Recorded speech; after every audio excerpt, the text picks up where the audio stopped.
Welcome into the Locked On Knicks podcast. Are the Boston Celtics the only team in the NBA definitively better than the Knicks? We get into it right now.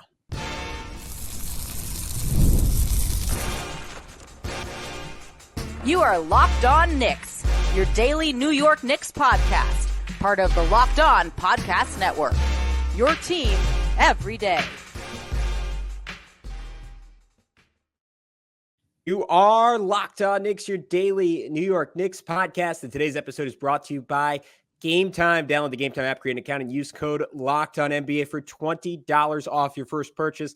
Terms apply. And I want to thank you for making Locked On Knicks your first listen today and every day, because we are now available on all platforms. So be sure to see our smiling faces day in and day out on YouTube by hitting that notifications bell and that subscription button. It is the single best way you can help out this podcast. And then be sure to do the same on your favorite podcast platform of choice, hitting the auto download function. So you always have us with you on the go. But who's talking to you? I am Gavin Schall, your favorite play-by-play broadcaster's favorite play-by-play broadcaster. Recently, mostly recovered from COVID. He is Alex Wolfe, editor-in-chief of The Strickland, the greatest Knicks website in the whole wide world.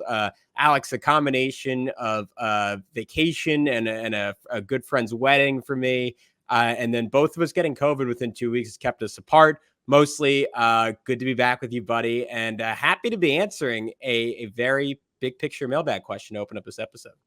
Yeah, we're going to turn this into a whole episode because it was a really good question. So, or just one to talk through and determine where we stand on this. This comes from our mailbag god, Jordan Bub on Twitter at Bub Jordan, who always asks us some really good questions. And Jordan wants to know, with the Knicks roster as it's currently constructed, how many teams do you think are better than the Knicks? So, Gavin, I think the only one, I mean, this is going to be one of those episodes where I think we agree a lot. I don't know that there's a team that but maybe we'll talk our way through, or I'll probably be too much of a homer and be like, that team sucks to at least one of these teams. But I think that the one thing that we can agree on, the one team that is definitely better than the Knicks right now, because they just won a championship and in relatively easy fashion, and they're in the Knicks division. They have continuity that the Knicks just don't have yet, although the Knicks have probably the most continuity of most of the other teams on this list, at least like if you count back all of the back years of Villanova guys playing together in college and all that too. They arguably have the most continuity of every team that's not the Celtics on this list, but the Celtics are the first team, and I don't think there's too much argument there that they're better than the Knicks going into the season, and the Knicks will need to prove otherwise before that is a conversation. Yeah, it really is just Kristaps Porzingis' health. You take him out of play, I do think that team is beatable for the Knicks, maybe even with him.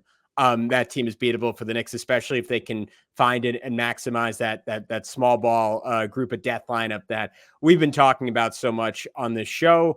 But coming into the year, and people like cover your ears, like we could put on like the expletive beeps for this, but we're talking about a team that was a historically great regular season team, and then despite play or maybe because of playing a less than impressive slate of opponents, was a historically great playoff team, despite essentially not having KP for the entirety of that run. They just mowed down everyone they played, and they couldn't have done much more. And then all they did was bring everyone back. Pretty much all their best guys are right smack dab in the middle of their prime. Maybe you could hope for Al Horford to finally look his age. You could look for Drew Holiday to take the smallest of steps back following an Olympic run and years of hardcore playoff basketball. That guy just seems timeless, though. They are really freaking good. And if the Knicks had Isaiah Hartenstein, I might be coming on this show and saying, you know what, the Knicks are right there with them. I think without Hartenstein, I do think there is a definitive gap there. Alex, I don't know if you had another team, though, that was in that tier. For me, the one I had initially and then took out was the Oklahoma City Thunder. I think the case for them being better than the Knicks is pretty simple. It's that they were just flat out a better regular season team than the Knicks last year. You could argue fairly that a lot of that was substantiated by an incredible health run for them that the Knicks obviously were not fortunate enough to get. And then in the playoffs look pretty similar to the Knicks. Both teams obviously really impressive in the first round, fell apart a little bit in the second round. And then Oklahoma City arguably had a better offseason, getting Alex Caruso and stealing Isaiah Hartenstein. Mikal Bridges is the best player out of those three guys, but Oklahoma City got two of them. And of course, they didn't lose anyone, and the Knicks inherently lose Hartenstein in that exchange. So would you say that's a fair assessment? Because where I ultimately fell down was, and I'll get into why after I hear your thoughts on it. I think Oklahoma City might be better. I wouldn't put them in the tier of definitively better, though. I think there's more to prove there.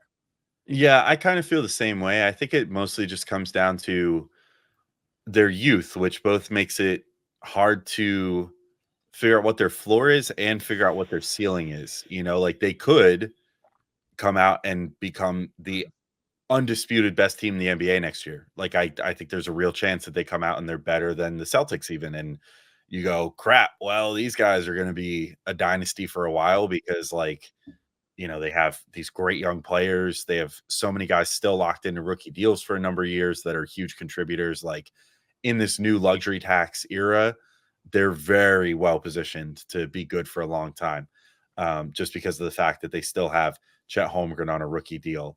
I don't believe they have to pay Jalen Williams until next offseason going into that next year. So that's like another huge thing that they don't have to do for now.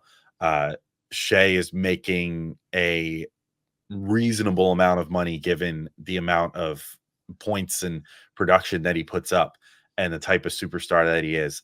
And then, of course, they just signed Hartenstein for a bunch of money, which they were able to do just because of the fact that, they had real cap space with a team that was the number one seed in the NBA last year, or number one seed in the West, I should say, last year. So, I mean, you could see where, if a year more of progression from SGA, a year more from Jalen Williams, Chet is the really big X factor for me here. Like, does he take like a next level leap, or does he sort of take the sort of Evan Mobley plateau, of like Evan Mobley looked, everybody kind of had him like anointed as this like stretchy big after the first year. And he's sort of just treaded water since then. I mean, some people might say he's improved, but I don't think obviously enough to catapult himself into like all-star conversation or anything like that. Does Chet start taking that next like all-star type step this next year? But also, like, does the plan of protecting him with Hartenstein work, or does that backfire? And I think it'll work. I don't see any way that Chet can't like play the four by today's NBA standards, but maybe he gets exposed a little bit with some faster, smaller fours that are able to get by him. But I think he has such great recovery ability and everything else that he's still just going to be blocking those guys, even if they get by him. And then you have Hartenstein down there to clean up the mess if that does happen. So it's tough to say that the Hartenstein move will be anything but good. So yeah, unfortunately, I kind of think OKC got better, and there's a decent chance that they're better than the Knicks, but there's a decent chance the Knicks got quite a bit better too by adding a borderline all-star talent, definite all-NBA defense talent in Mikal Bridges. And, this question as it's phrased is the Knicks as of right now. How do they stack up against these guys? But if the Knicks pull some trade for a backup center that can maybe back up Mitchell Robinson, but someone that maybe has the potential to displace him and become sort of the new Hartenstein, like if they unearth that diamond in the rough again, then that has the potential to push them beyond a team like OKC. But for now, I think it's fair to say that they're pretty close, pretty interchangeable at the moment to me. Yeah, I think what I keep coming back to with Oklahoma City, where everyone's like, wow, they won the offseason by such a big margin. Like, Caruso's awesome. Hartenstein is really, really awesome. I don't know if they got what they needed. I mean, to me, like, the type of player I would have wanted for them was someone like OG Anunoby or maybe even Mikal Bridges, like a bigger wing defender. Because right now, like in Caruso, they just have another guy they got like Lou Dort, like it's slightly better, but like him again. And like they have a bunch of like just like smallish guards that they want to play around Shea. And maybe that was the logic in getting Hartenstein, that you can put him and Holmgren out there and they're just so big and they're both erasers. And Jalen Williams is so strong and so flexible defensively that you have enough there. But to me, like, just a lot of their best lineups are going to be weird hybrids between being too small and too big, where like I want like a super flexible, like like maybe Julius Randle, like 3 or 4 like wing-ish player is what I was projecting them to go and get. And look, they are going to empower Shea, who's like already one of the best scorers on planet Earth, like one of the few guys who could say like, yeah, he might be better than Jalen Brunson if they play in a series. Like he definitely could be. Like he might just be better in general than Jalen Brunson, which are just, it's a very short list at this point. And like all they're going to do is put shooting around him. Like even Hartenstein can't shoot. We saw in the Knicks the way he was able to generate space last year. So I think it's going to work. I think it's going to be great in the playoffs. I still kind of wonder if they run into someone like Luka. Like, do you have like no one stopping Luka, but do you have the ideal person to throw at him? And then with Chet, the question is like in the playoffs, teams just let him like chuck threes, and he didn't hit them at a crazy high rate. If in the playoffs they're going to try to play him and Hartenstein together for large minutes, which maybe they won't, like he's just going to have to hit threes at a really high rate. And if he can't do that, those lineups will still be good, but it'll be very similar to some of the issues the Knicks ran into when Randall couldn't hit threes and you were playing Hartenstein. And the difference is Chet at this point can't really bully his way to the rim the same way Randall can. They're going to be fine. The defense is going to be one of the better ones in recent NBA history. But I don't think the fit is so great that, to our point, they're definitively better than the Knicks. All right, Alex, and next I want to get into some Eastern Conference rivals, Philadelphia, Milwaukee. Are we getting ahead of our skis in saying the Knicks are better than those two? For sure. Let's talk about that next on Locked On Knicks. But first, we got to remind you about our good friends over at Game Time. Game Time is an authorized ticket marketplace of Major League Baseball, which makes getting tickets faster and easier. Prices on the Game Time app actually go down the closer it gets to the first pitch. And with killer last-minute deals, all-in prices, views from your seat, and their lowest price guarantee, Game Time takes the guesswork out of buying MLB tickets. And let me tell you guys, go to some baseball games. They're so fun. It's the most fun thing to do this time of year, right? You go, you get some good food, especially if you go to Citi Field, you watch some good baseball, at least on the Mets end. Things are going pretty good. I'm not the most in tune with what's going on in baseball as a whole, but I think I've heard that the Yankees are not doing as well at the moment. Either way, just go enjoy the outdoors, go with some friends, get, a couple beverages and some food and have a good time. And the best part is you don't have to plan ahead with Game Time. You can get last minute deals and save up to 60% off buying last minute tickets for sports, concerts, comedy, theater, or more. And you get the lowest price guarantee, or Game Time will credit you 110% of the difference. You can buy with confidence, even if it's at the last minute. So take the guesswork out of buying MLB tickets with Game Time. Download the Game Time app, create an account, and use code LOCKEDONNBA for $20 off your first purchase. Terms apply. Again, create an account and redeem code LOCKEDONNBA for $20 off. Download Game Time today. Last minute tickets, lowest price guaranteed. All right, Gavin, we're back in to keep up this debate, and we've talked about the 2 number 1 seeds from this past year and where they stand. So now let's talk about the teams that, one team that got a little better and another team that completely blew up their whole roster and started from scratch almost, other than the 2 cornerstones that they had, by which I'm talking about Tyrese Maxey and Kelly Oubre, of course. So Philly, kept their 2 cornerstone players, Kelly Oubre and Tyrese Maxey. They also kept Joel Embiid for whatever reason. And then they brought on Paul George. They've since filled the bench out a little bit with whichever of the Martin twins it was that they signed. I believe it was Caleb Martin. And then they had another signing recently. They got Kyle Lowry. They got Kyle Lowry back. Jackson, they got Eric Gordon. Yeah. So, filled out their bench with a bunch of old dudes. Drummond, the oldest young guy in the NBA, somehow just turned 30, from what I understand. So, yeah, they completely redid things. So I guess we should start with them. They're the ones that everybody keeps saying, watch out for the Sixers. Look at this big 3 they just built with Maxey and George and Embiid. But am I wrong for saying, I feel like teams have sort of gone away from this model for a reason? The bet, push all your chips in on 3 big superstars and then fill out with basically minimum salary guys for the rest of the roster, because it just doesn't seem to work anymore, especially under the current cap rules and everything else. It's just becoming more and more difficult for these teams to succeed. You now have between your top 3 players on that team pretty much the salary cap at this point. I'm pretty sure that if you added up George, Embiid, and Maxey, you're like over 140 or so million at this point, which is crazy just for 3 players.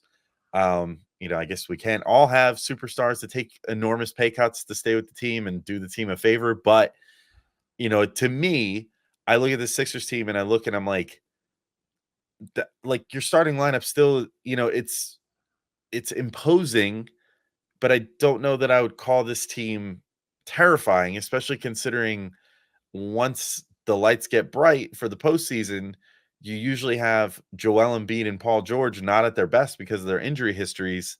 And they're going to have to play lots of minutes and play a huge role all season long because they just don't really have the depth to absorb losing them. So I don't know that I see them being much higher than like a 4 seed as a regular season team.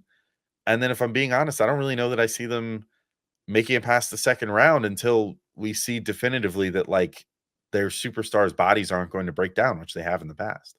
Yeah, I think if you were guaranteed to get a regular season version of Paul George and a regular season version of Joel Embiid in the playoffs, they would be co-favorites with the Celtics, right? I think that would be a totally reasonable take. Like the regular season version we've gotten of Joel Embiid these last 2 years is probably the best player on planet Earth, or right there with Nikola Jokic. He's just never been that guy in the playoffs, whether due to health, whether due to nerves.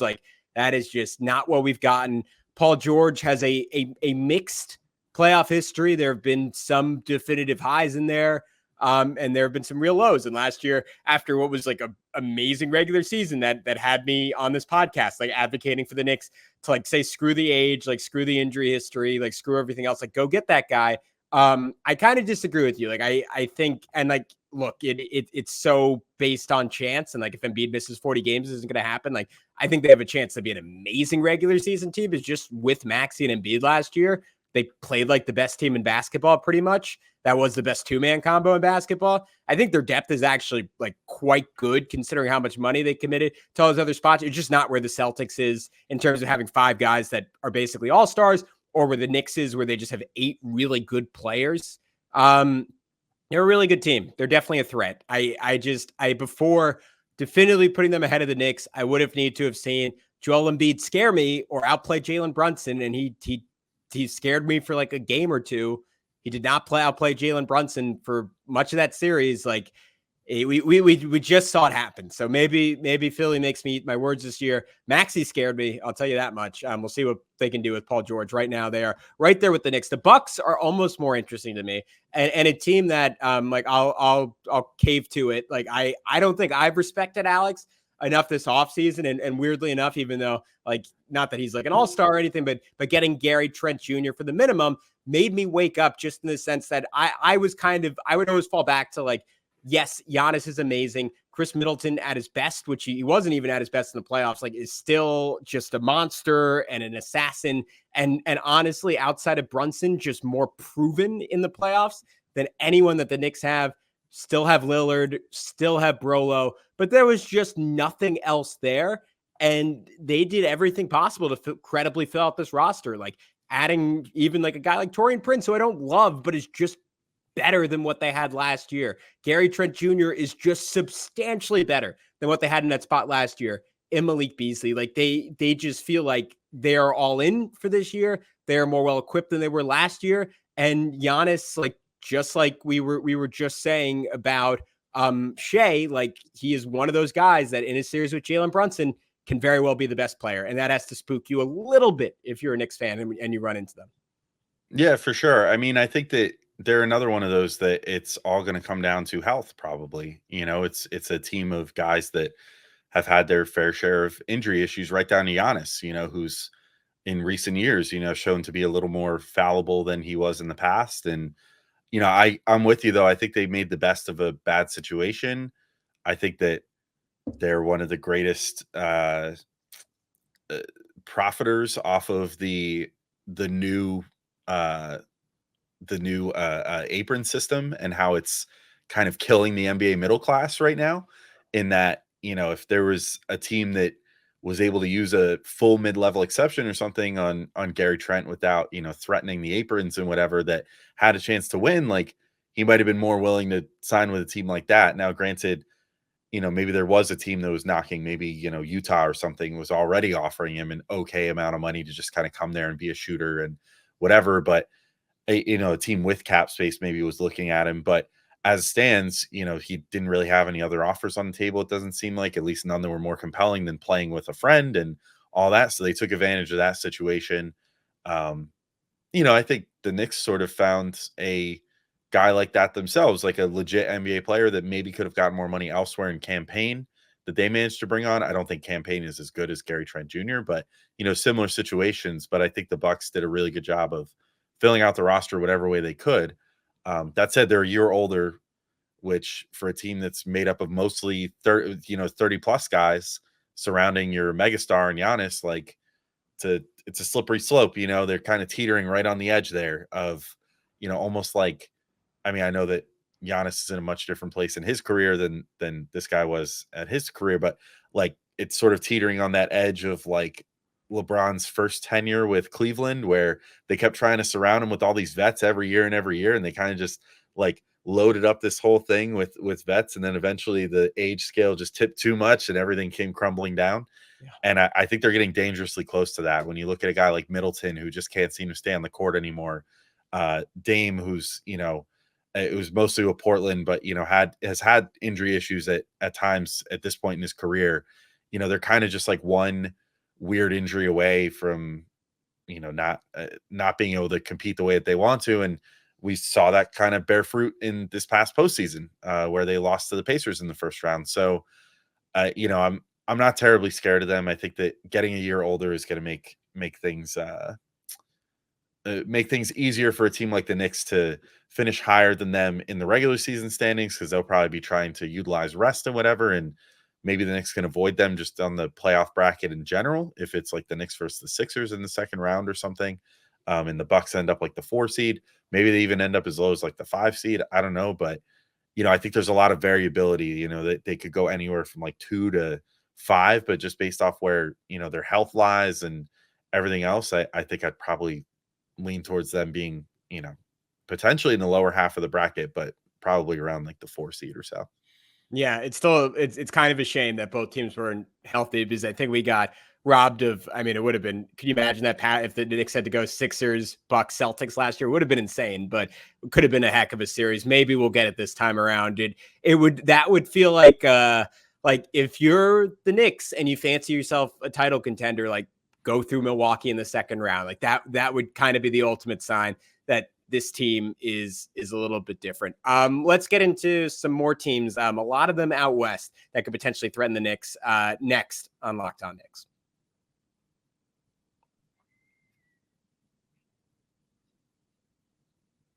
All right, we are back here on Locked On Knicks. All right, let's get into some final teams to wrap this up. There are a bunch out west that we haven't mentioned. So teams that could be better than the New York Knicks. I would put 3 teams in the Western Conference outside of the Thunder in this category. The Minnesota Timberwolves, the Dallas Mavericks, the Denver Nuggets. Do you think any of those teams should be a tier down? Do you think any of those teams should be a tier up? What's your take when you hear those 3? I could see it. I think that it's harder to conceptualize the concept of like who's going to be better than the Knicks in the West, just because it's like we would basically just be looking at regular season records or really small sample size during the regular season.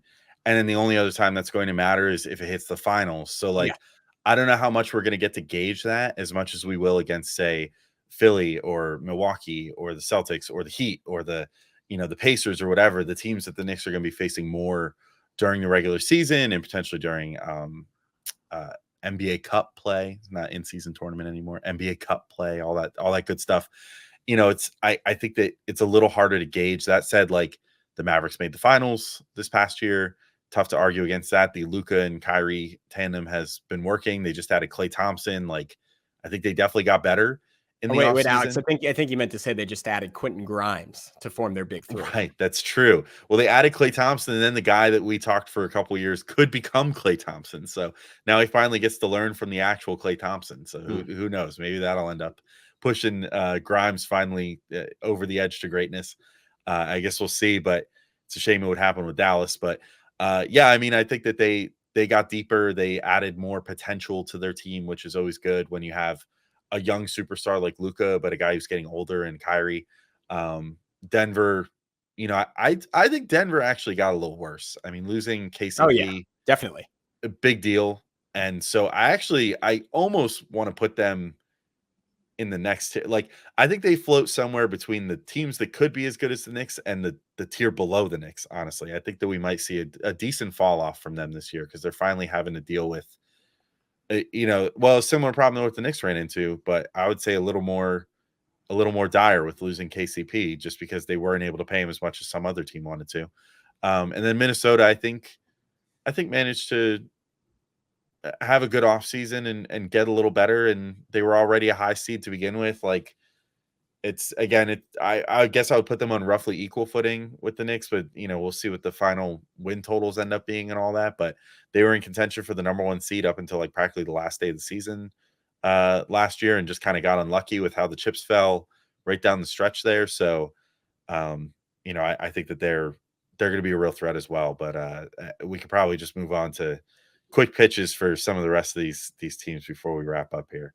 Yeah, I guess I'll just say on those three real quick. Denver, I think you just have to respect the pedigree, even though I'm with you that like I think if they had KCP, I would still put them in the top tier with the Celtics. Now there's just like, for a team that desperately lacked depth, like that just becomes like, I don't think Russell Westbrook is solving that issue. Like they have 4 guys that they trust right now, and that is a hard way to win 4 tough series. But Jokic is like with all those other guys, I'm saying they could be the best player on the floor with Jalen Brunson. Maybe they're the best player on the floor with Jalen Brunson. Like Jokic is the best player on the floor in a series with Jalen Brunson, unless Brunson jumps like even to another level. Like that's just like who the guy is. Jamal Murray is a killer. Michael Porter Jr. had a great series against the Lakers. Like he could still step up. They're still a threat, I think. Minnesota, I think, is Knicks West. I think they're mirror images in a lot of ways.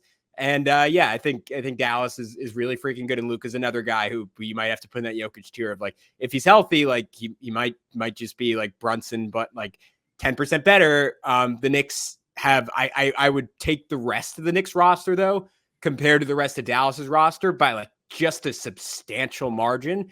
So that I look at all those games, like I'm hearing what you're saying on like it's not as relevant and like it's harder to glean from a small sample size.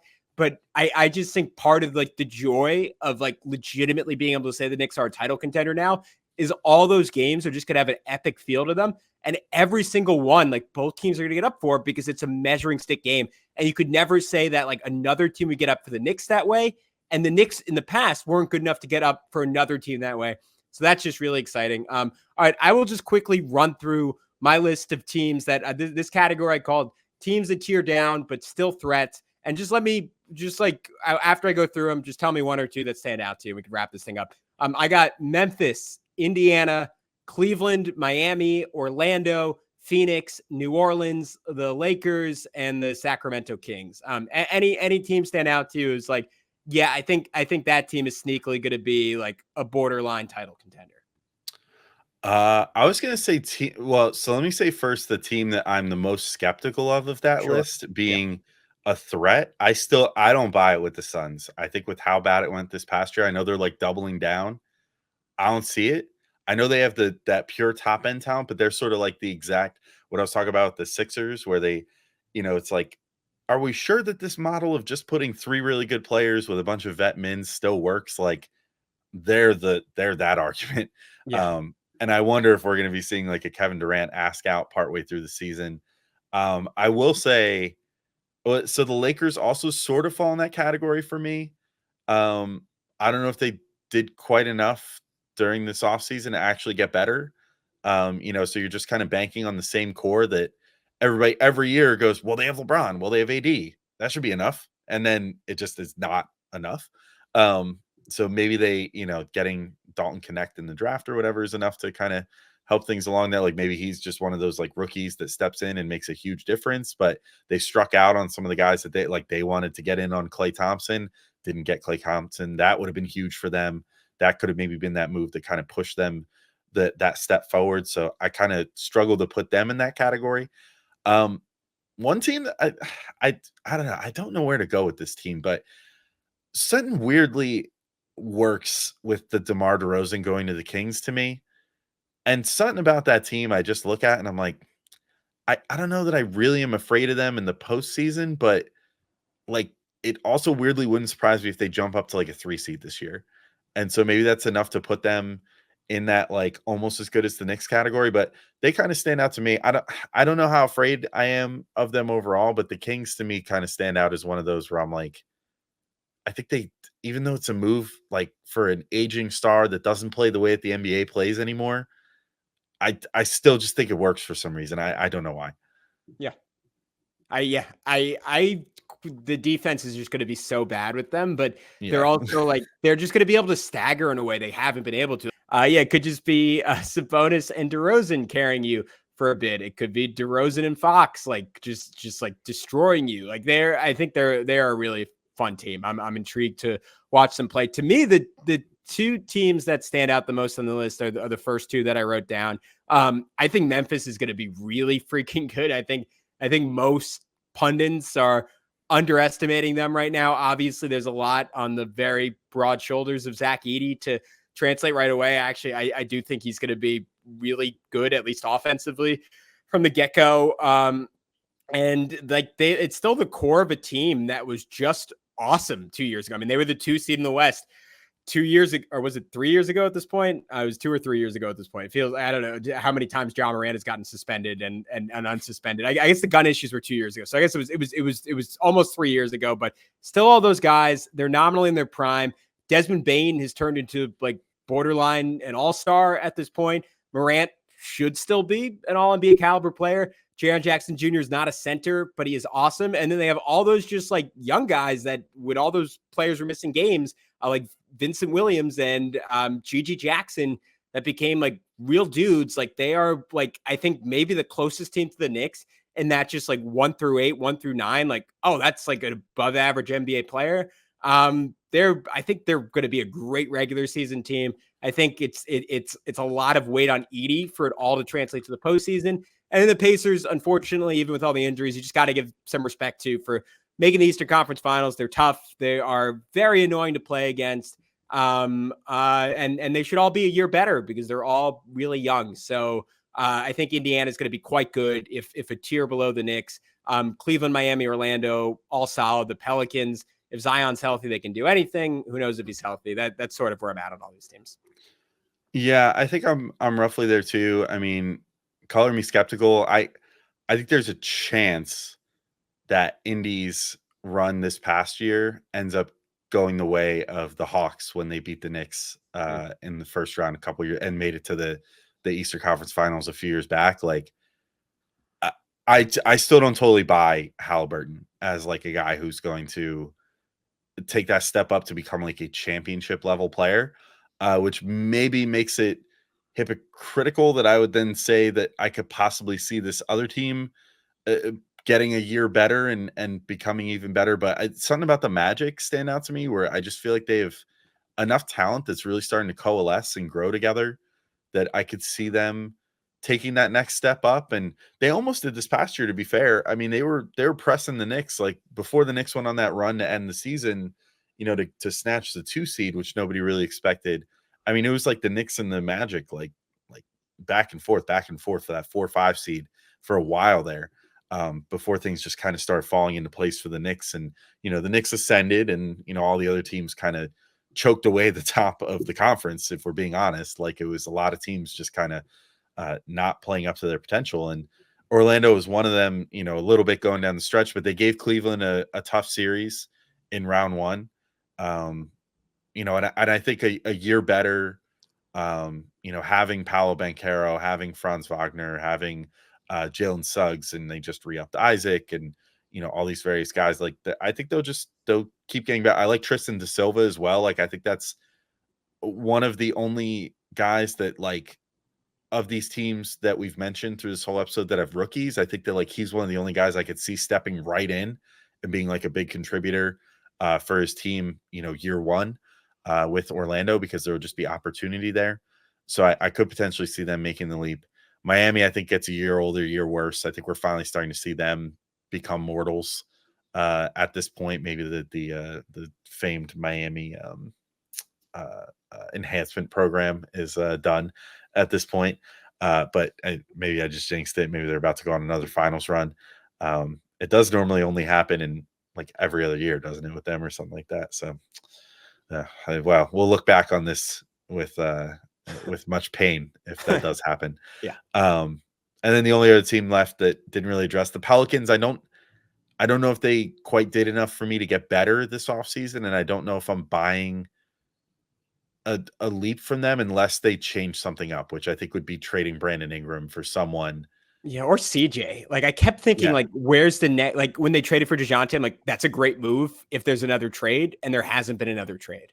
Yeah. It's just like does DeJounte push them enough? Like I just don't know. Like he didn't push Atlanta enough, so like I still feel like they just need to find a player that's honestly like less reliant on the ball, which I feel like they could trade like Brandon Ingram to some team that like wants like that star, that like wants that like A1 scorer and get back like some decent role players. I mean, they have them. They have Trey Murphy. They have Herb Jones. Like they should be starting them. Like that was one of the best 2-man combos in the league last year. That's true. Yeah, they could just free their own guys and just trade Ingram just to get some draft picks back, and then just kind of roll with the team they have. A little addition by subtraction or something. I don't know, but they seem pretty good, but I don't know if they quite sold me. So yeah, I'm right there. I think the main thing is just that like the Knicks are in a really good spot and potentially one of the 3 or 4 best teams in the entire NBA. I guess we'll have to see how things play out this coming season, but we got plenty more time to speculate about that. We got a whole summer ahead of us. So we're going to get into more mailbag questions on our next episode. We'll talk about the backup center dilemma. It's still not solved yet, still an open equation. So we're going to try to solve it on the next Locked On Knicks. So keep an ear out for that, and plenty more great stuff coming up next time on Locked On Knicks.